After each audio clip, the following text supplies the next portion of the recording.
Hey guys, welcome back to the channel.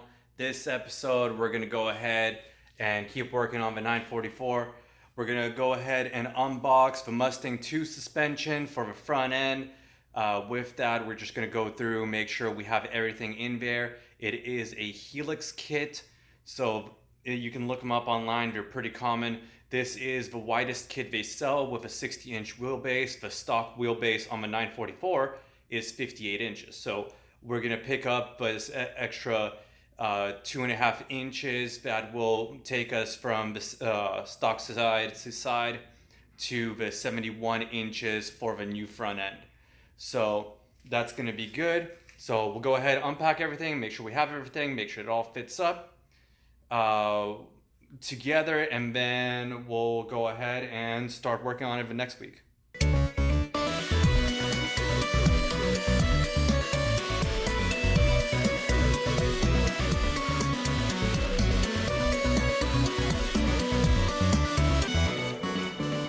Well, let's go ahead and get to it. And let's start with this box over here since I already got it opened up. And we have, let's see, power steering lines. And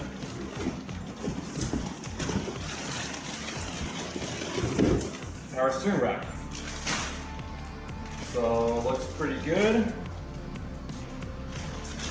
I mean, generic, non-special, non-branded steering rack, but it'll do. Lots of people use these, they don't have any issues, so we'll go ahead and use this. And that's it for this one. Next, I already got this guy open, let's take a look in here. Oh, right. Where do we start? Let's start with this guy. That's good. Warning, do not consume. Let's, oh, metal brackets. That's a great idea. Let's not consume these, okay? These are gonna be for our brakes, so that's good. It looks like a shock insert for the coilovers. At least that's what I believe it is. There's two of them. That leads me to think I'm right.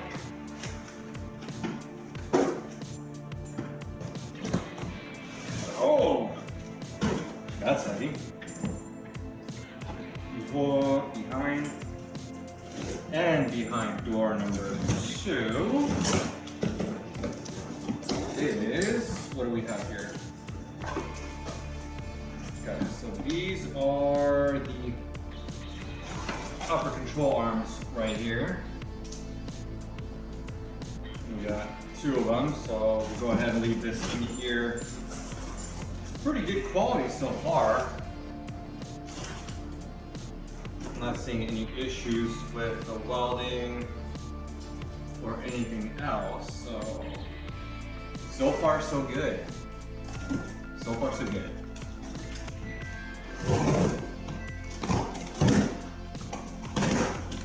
Got some these right here.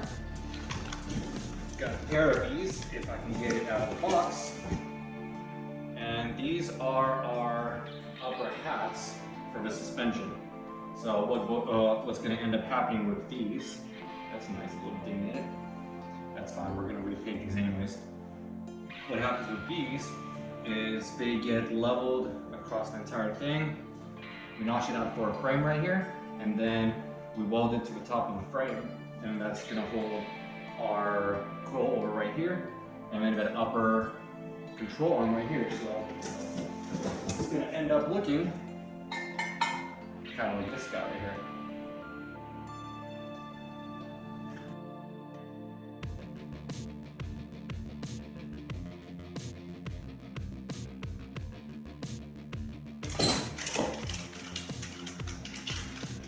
More hardware, more hardware,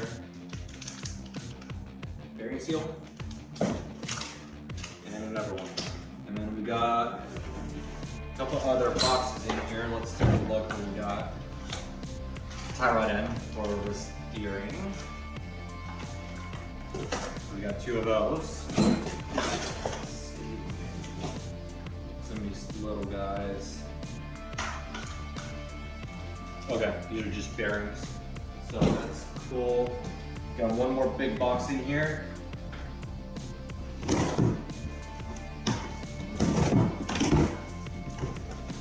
Okay. And this second big box down here is our lower control arm. So we got both sets of arms in here. And once again, weld quality looks pretty good. I don't see any issues here. Let's check this one.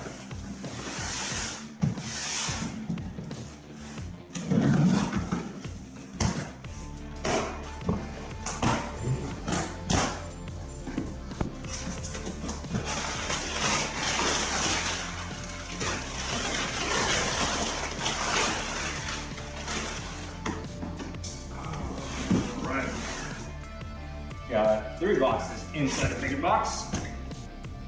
And what is this?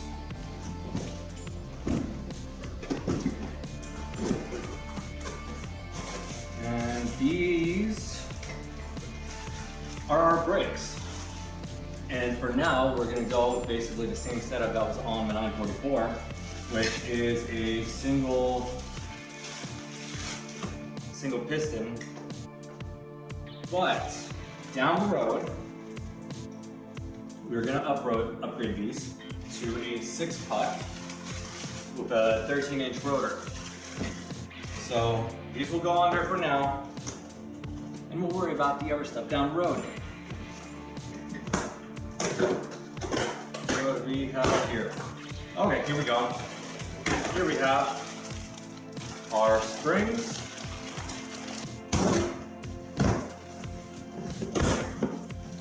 Oh, what do we have? Yellow bags. Okay, here we have a pair of spindles in here as well. And not sure what these are. We'll have to figure that out later. Spindles for sure though. Very well packed, very well sealed. Oh, I'm gonna guess,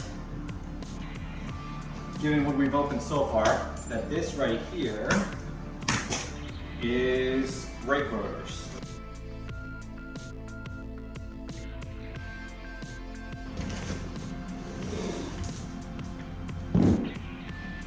Well, I wasn't expecting that.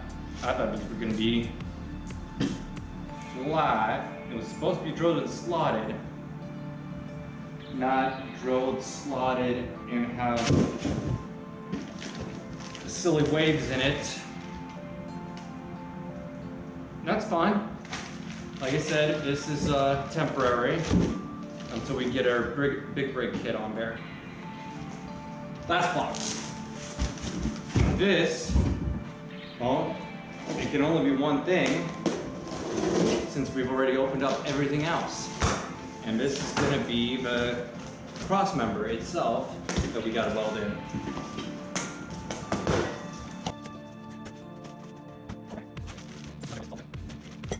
So the nice thing is, this is one solid piece. A lot of these kits, you have to weld in this bottom portion and then weld in these gussets. This also has a second set of gussets on the bottom set right here to keep it from flexing up and down as well.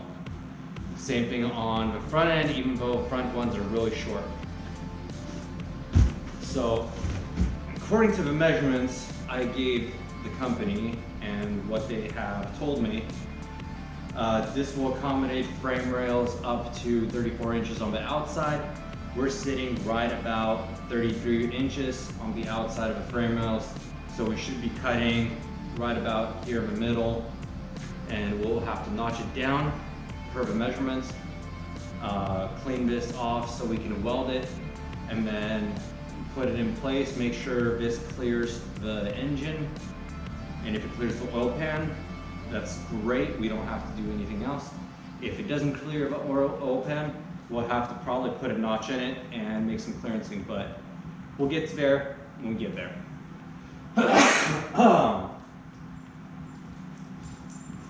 And we'll clearance this as we need to see where we go. But that's it. That's the entire crossmember kit.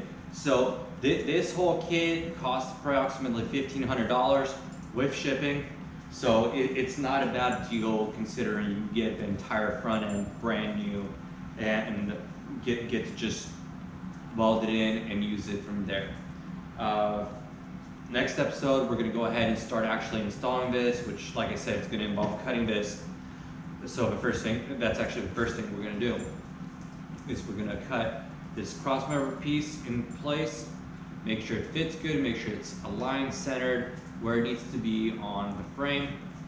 As soon as we're done cutting it, we'll weld it in, and then we'll weld in our engine supports from the bottom coming up, and go from there. Once we got our engine free hanging, we can cut off the rest of the top and then get those top hats. Once we get the engine hanging, we can cut off the rest of those side pieces and then get these top hats welded in on top of the frame like this, and then we'll be ready to rock and roll the rest of it, get it all on there. Once we got all this on the car, we'll be able to make some measurements and order the front wheels. See you next time. Stay tuned, and thanks for watching.